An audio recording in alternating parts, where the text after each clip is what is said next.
Hello there, my name is Thiago and this is Inglês Everywhere, the podcast that helps you improve your English. I want to invite you to join me every week to take you to the next level, listening to all kinds of content, stories, interviews, chats, and a lot more. Welcome to Inglês Everywhere. Hey you guys, how are you doing? Sejam bem-vindos a mais um episódio do Inglês Everywhere. E neste episódio a gente vai ver mais 5 falsos cognatos. Sim, são essas palavras que acabam parecendo ter um sentido em português, mas que na verdade têm um sentido completamente diferente no inglês. O episódio de hoje está realmente bastante interessante. Eu fiz uma seleção bem especial e daqui a pouco a gente vai falar sobre essas palavras então. Antes disso, eu quero convidá-los para me seguir na plataforma em que você está ouvindo esse podcast. Se for no iTunes, vocês podem ainda dar aí as estrelinhas. Isso vai ajudar o algoritmo a entender que esse é um conteúdo relevante. E também me sigam no Instagram, no Inglês Everywhere e no Twitter, para que a gente possa manter uma relação aí mais próxima. Nessas duas redes, eu costumo colocar bastante conteúdo que vai além do que eu compartilho com vocês aqui no podcast. Lembrando para vocês que esse já é o segundo episódio com falsos cognatos. Ao terminar esse episódio, corre lá e procura o primeiro episódio para você não perder todos eles. Without further ado, let's get right into it.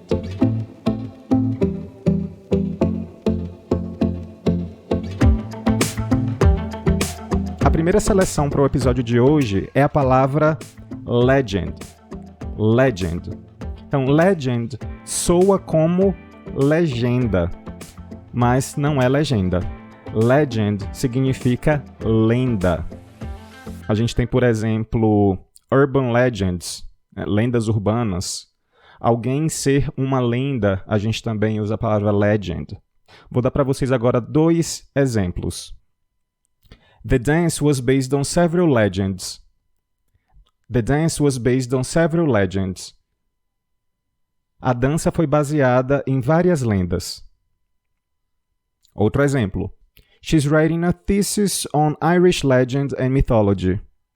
She's writing a thesis on Irish legend and mythology.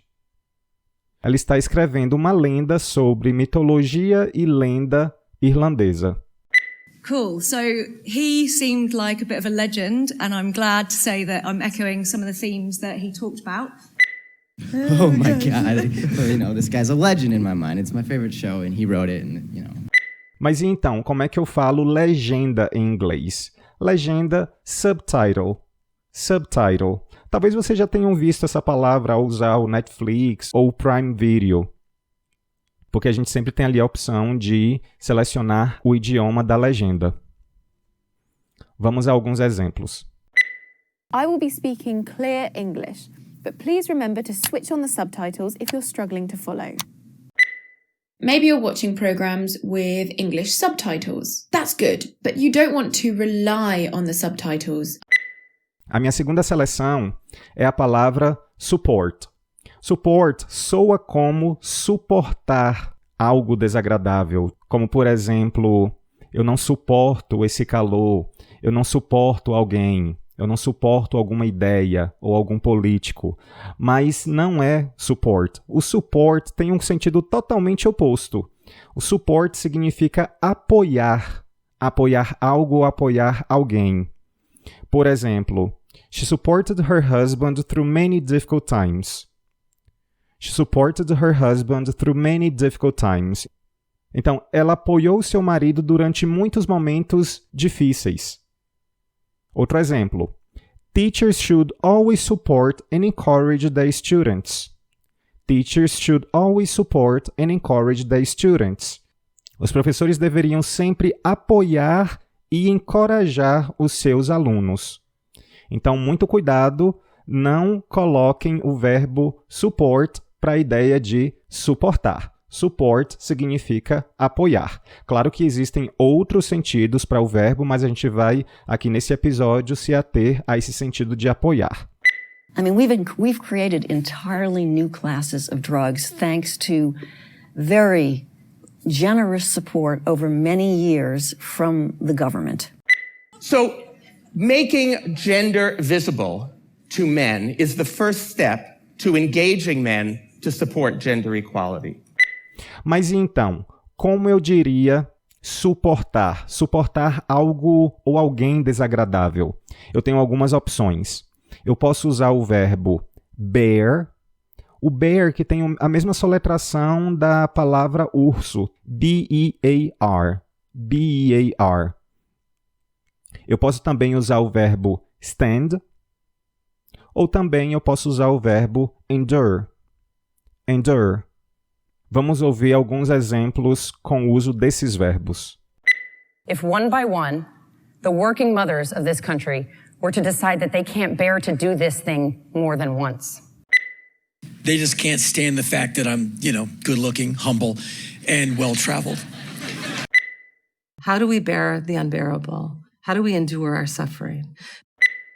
A minha terceira seleção ela é um tanto curiosa. É o verbo anticipate. Anticipate soa como, claro, antecipar e tem o sentido de antecipar em inglês, mas tem um sentido somente em inglês que é diferente de quando a gente está se referindo a uma data ou a um compromisso. Para esse caso de a gente antecipar um compromisso, antecipar uma data, uma festa ou algo do tipo, não é o anticipate. Anticipate é utilizado nesse sentido de antever algo, prever algo que está para acontecer. Eu vou dar alguns exemplos aqui. Olha só. We don't anticipate any trouble. We don't anticipate any trouble. Então, nós não antevemos nenhum problema. Nós não prevemos nenhum problema. Observe, então, que não tem nada a ver com compromissos, com datas. Mais um exemplo. At this stage, we can't really anticipate what will happen. At this stage, we can't really anticipate what will happen. Então, nesse estágio, nessa fase, nesse momento, nós não podemos antever, antecipar o que vai acontecer. How do you try to anticipate what's going to be happening in the real world and then adapt that to toys? How did you anticipate what the time frame would be for the work you were going to do? You thought initially you'd be there a couple of years, but now what do you think? Mas então, como é que eu falo antecipar? Existem basicamente duas formas, uma no inglês americano e outra no inglês britânico.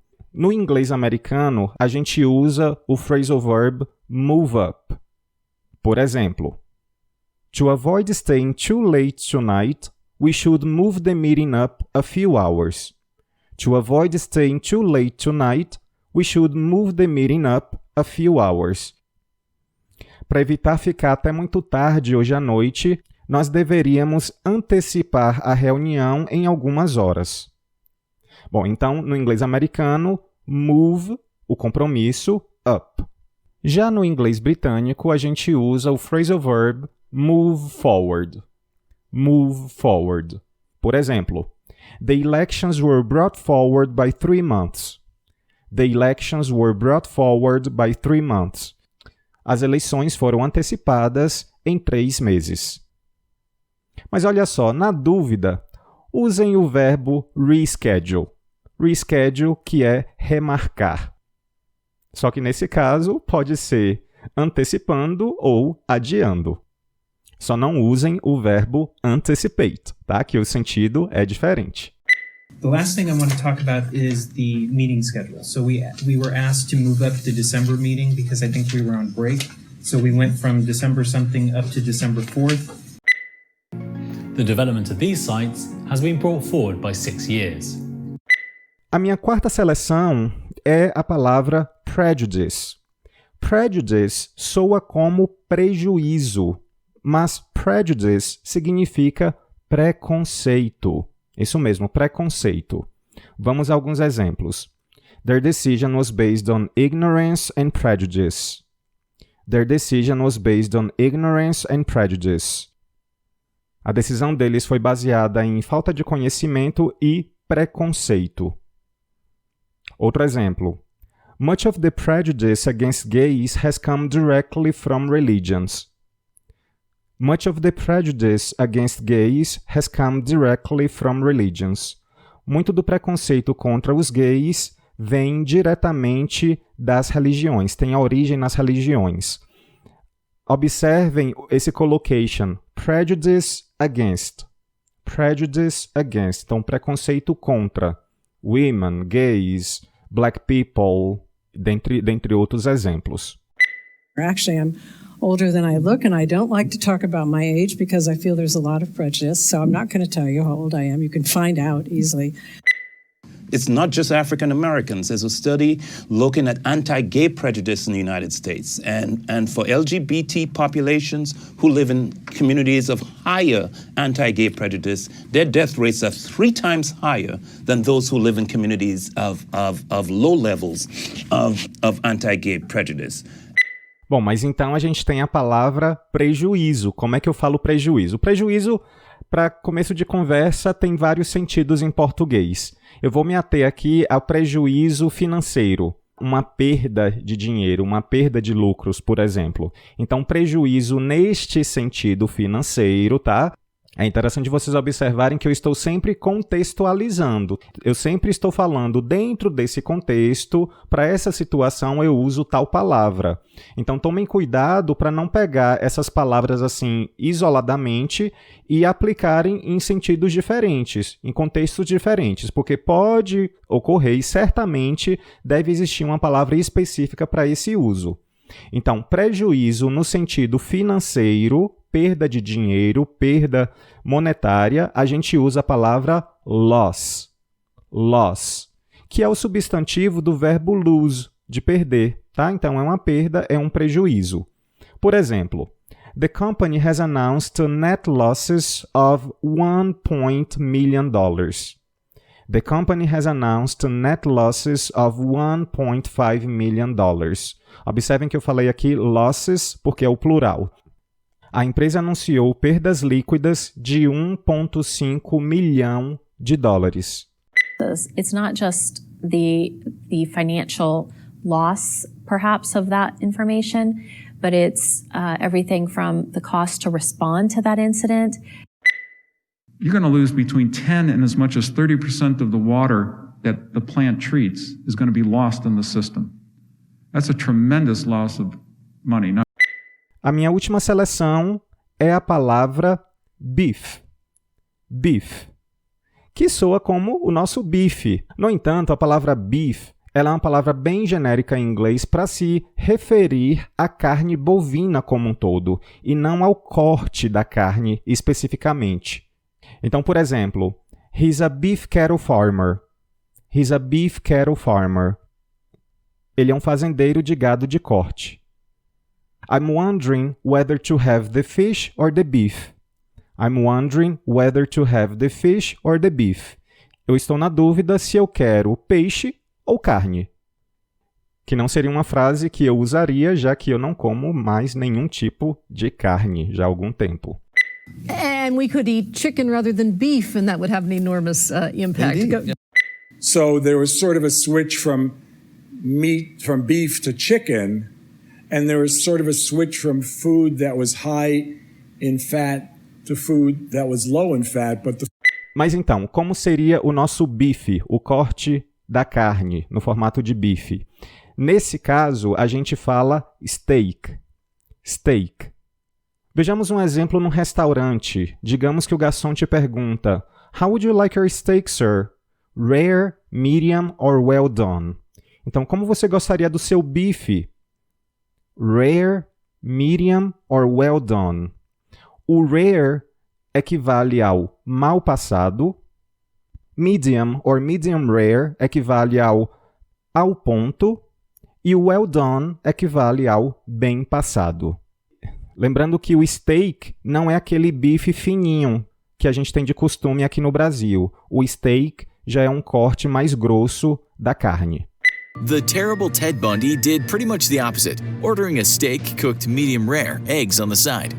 You know, if I have a medium rare steak, I want a medium rare steak. If I have a red wine, I want it at the right temperature. Então é isso, a gente fica por aqui. Em breve a gente certamente vai ter mais alguns episódios sobre falsos cognatos, porque como eu já falei no episódio anterior, a gente não tem muitos quando comparado a outros idiomas, mas ainda assim existe um número relativo aí de falsos cognatos e é importante a gente ter conhecimento sobre os principais. Não deixem de seguir o podcast na plataforma que vocês estão ouvindo e também nas mídias sociais, Instagram e Twitter. Até o próximo episódio. Thanks for listening.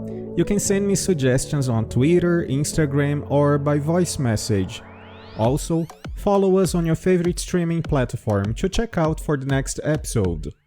On ingleseverywherepodcast.wordpress.com, you can have some further information about our show episodes, including transcripts. See ya!